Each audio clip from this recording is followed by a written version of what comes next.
Feels good at the same time, not too good as well, because I obviously retired because of my knee problems, so which is still there. But it's good to be back on the field playing for a wonderful cause. Also, sir, I would like to take you on the national issue. The national sports bill has been passed on the House. How does you see this impact not only on the sports of football that you obviously is aligned with, but on all the various sports and the whole sporting fraternity as a whole in Assam? I think I welcome the sports bill which has been placed and passed.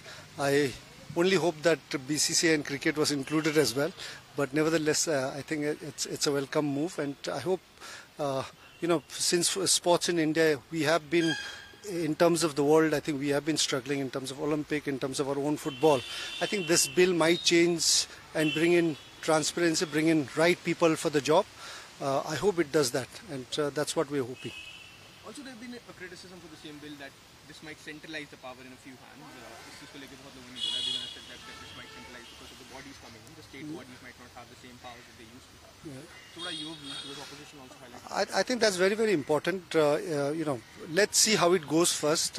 We can't start criticizing because it's not been moved, but I think it's very important, as I said, transparency and honesty has to come in. And I hope the judgment is passed for the spirit and the betterment of the sport.